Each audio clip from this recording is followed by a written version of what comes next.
Hi friends, it's Grace and welcome back to another video. Today it is time to talk about my May wrap-up. So first things first, I am going to go through some of my stats. It's lovely that StoryGraph does this for you because I always find it really cool to look at them. But just to start with the basics, I finished 5 books in the month of May, and I was almost finished with a couple more, but I just go by the month that I finished a book. So like my page count, for example, isn't going to be perfect, but a lot of the other stuff that it gives you definitely gives some insight into what I was reading. So first of all, we have moods. So the top one is emotional, and the second one is adventurous. And I feel like this really fits like what I generally read because a lot of fantasy can be considered adventurous, but I also love like character-driven emotional stories, so I feel like those jive together pretty well. And then we also have tense, sad, reflective, and mysterious. And actually lighthearted, funny, and dark, all of those are relatively equal on the pie chart. So I guess you can say something for the fact that lighthearted is above dark, but then sad is above either one of them. So who's really winning here? Then for pace, we have predominantly medium-paced books with 60%, and fast and slow are 20% each. So I don't really pay total attention to like the pace of books that I'm going to pick up. I do kind of know that I prefer a slower to medium paced book over a fast paced book most of the time, but that's just because I'm a reader who loves characters, and a lot of times when something is super fast paced, it's not lingering on that focus of the characters. And then for page number, we have one book that was below 300, one book that was between 300 to 499, and then 3 books that were above 500 pages. And that's pretty like par for the course with fantasy. Like always the majority of my reading is above 500 pages. I would like to change that a little bit just because some of the books that I've been like buying recently have been in different genres, and I like the feeling of reading shorter books because as long as I'm enjoying them, I really feel like motivated and like I'm making progress through them. And so obviously if I'm enjoying a fantasy book, it doesn't matter to me if it's long, but it sometimes feels like I'm reading things forever. And then for the other 2 stats, we have 100% fiction versus nonfiction and 100% print books this month. Now, this is actually an interesting one because every single one of these 5 books has a different rating, and I don't think that happens to me very often. And of course, StoryGraph lets you use quarter stars and half stars and everything, so that helps me like sort through different ratings. If it was on Goodreads, of course I would be forced to choose a whole star, but yeah, it's interesting to me that all 5 of these books I rated differently. So as usual, I'm going to start at the low end and move up to the high end, and the lowest rated book for this month was 3.5 stars, which is not even that bad. So the book that I rated 3.5 stars this month was Best Served Cold by Joe Abercrombie. And I'm not sure if this is sacrilege or not, and I know that this is kind of bad timing with this like movie announcement just coming out, but I will say that I genuinely enjoyed a lot about this. I just thought that it was too long for me personally, and it really like overstayed its welcome, and I have heard other people say that about it, so I tried not to go in with any kind of bias, but I just felt like there were so many things that I loved. Like the characters were super interesting, but things got like slightly repetitive at times in the plot, and at every turn, like in every section of the book, it just felt like it was maybe like 10 to 15% too long. And I felt like I had read a lot like on any given day, and then it would turn out that I had only read 50 pages when it felt to me like I had read like 100 pages. And so it just felt really long while I was reading this, and it's too bad because I think that if this was like, so how long is this? 670 pages, I think. So if this was like 500 to 550 pages and it was just compressed that little bit, I genuinely think that I would have loved this. Now, with that said, I think that an adaptation for this is a great choice and is very exciting. And I really I'm looking forward to seeing some of the characters from here in future Abercrombie books. And it's not like I really have super negative things to say about this, but the actual reading experience was just, it was a little bit of a painful experience for me. And then looking back, I can say, yeah, okay, these were the things that I really enjoyed about it, and I respect that they still existed. Next up at 4.25 stars is Dragon Keeper by Robin Hobb, the first book in the Rainwild Chronicles. And we've discussed this in our buddy read, where it seems as though this is definitively people's least favorite series from the Realm of the Elderlings. And I can see why that might be. And I certainly, I don't want to put words in people's mouths, but this does have a different feeling from the rest of the series, and in my opinion it's still strong. It's still Robin Hobb. My rating of 4.25 stars honestly has a lot to do with the ending of this and the fact that the quartet that is the Rainwild Chronicles is really fewer books split into more books, in the sense that this book, Dragon Keeper, it ends very abruptly because this was never actually meant to be the ending of a book. And I don't like my endings to be like that. And Fool's Fate, the previous book from Robin Hobb to this one, chronologically in Realm of the Elderlings, it has the perfect resolution, falling action, reflection, allowing us to sit in the events of the series, etc. So it's not as though I don't know that Robin Hobb can do that. And I think that it was a weakness here because she was forced to split these books. So this is almost the first half of a book. And it didn't, in that sense, it wasn't as satisfying of a story arc compared to some of her other books. And with that being said, a weaker Robin Hobb book in comparison to other books is still a strong book in comparison to just a lot of books in general, because I still think that she's a phenomenal writer.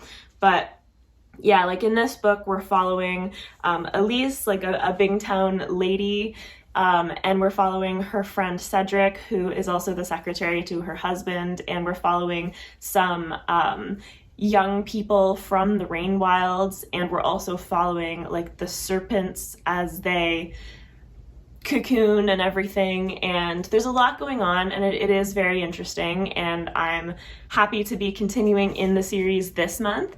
And I still, like I said, I still think that this is good, and it's still strong, and I'm enjoying Robin Hobb's writing, as I always do, but it's just a little bit, like I said, weaker in comparison to some of her other stuff. Now, next up we have a 4.5 star, and it's just funny to directly compare these to each other because it just illustrates to me how I have such different standards for different genres, and when books are different from each other and can't really be directly compared, my rating system, it changes. So this is Icebreaker by Hannah Grace, and it's not to say that, I don't think this deserves a higher rating than a Robin Hobb book. It's just funny because Hobb is one of my favorite authors, and while this is a great romance, it's not something that's gonna stay with me the way that Hobb does. So it's just a funny comparison in my own brain. But Icebreaker follows our main character Anastasia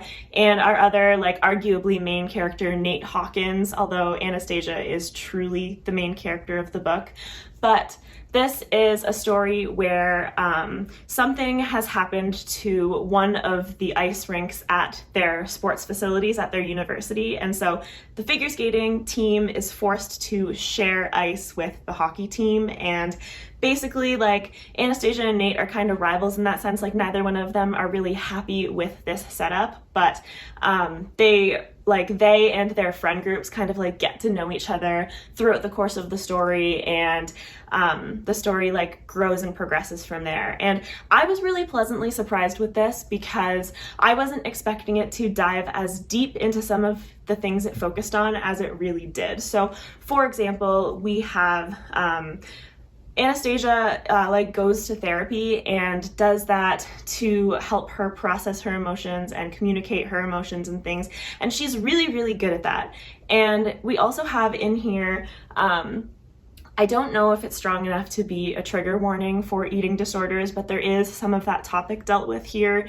And I think that just in general, the friendships and the relationships and communication and the way that people interact with each other, and the way that people can treat each other poorly, but still you want to give them the benefit of the doubt, and still, even though you know that interacting with somebody might not be what's best for you, it does benefit you in another way. So like, relationships are complex and complicated, and I was just really pleasantly surprised by the like intricate and kind of like caring and delicate nature that all of that was dealt with in here. And obviously, like, layered on top of that, you have a relatively smutty romance. Like, there's a lot of sex in here, and I just thought that the depictions of relationships were shockingly healthy. Like, she didn't shy away from the discussions that she wanted to have, and so I thought that this was really good, and it was a really easy read, like in terms of reading it quickly and enjoying myself. And I would definitely recommend this if this sounds like the type of book that's up your alley. It was really good. Then for my 4.75 star for this month, I have Panenka by Ronan Hessian, and this I have a dedicated vlog and review for, so I'll have that linked in the description. You should check it out if you're interested in this book, because Ben picked this for me as part of my Reading Booktubers Favorite Books series, and so I vlogged about it. I had a clip from him telling me why he recommended it, and yeah, so there's an entire video on this. But Panenka follows a man who is around 50, and he has the nickname Panenka because of something that happened in his, like, earlier in his life that kind of like precipitated in his career as a football player and changed the course of his life going forward. And he kind of has this like relationship with the town that he lives in as something of an outcast, but he has a daughter, he has a grandson, and like a son-in-law, and this is just sort of an intimate, emotional look at the way these people are going about their lives in like small town UK. And it's very, I don't know, it's very reflective, it's very understated, and it has a nice resolution. Like, it has a melancholy feel to it, but it also has hope at the end, and I really liked the emotional arcs that these people went through in such a short amount of pages. It's only like 160 pages long, so this was great, and I would definitely recommend it, but only if, you know, you like literary fiction, because that is definitely what this is, but it was really good for what it was. Then finally, my 1 5-star for the month of May, we have The Biggest Boy, and that is The Empire of Gold by S.A. Chakraborty, which is the finale to the Daevabad trilogy. And this book cemented the Daevabad trilogy as one of my new favorite series. This was a phenomenal conclusion. It did everything that I wanted it to do for the series, and it's not as though like I predicted necessarily where arcs were going, but it just had that like elusive feeling that you get sometimes when you're reading a series, where even if you had no idea where things were going, as things happen, you just have that feeling that things are going exactly how you want them to, and you just love the story as it's unfolding. So this gave me that feeling so strongly. And every book in the series was amazing. So like, it's not as though it was just this one, but after Kingdom of Copper was so good, I do get a little bit nervous about the final book in a series and what it will do and whether I'll like it or not. And this just like, it stuck the landing perfectly.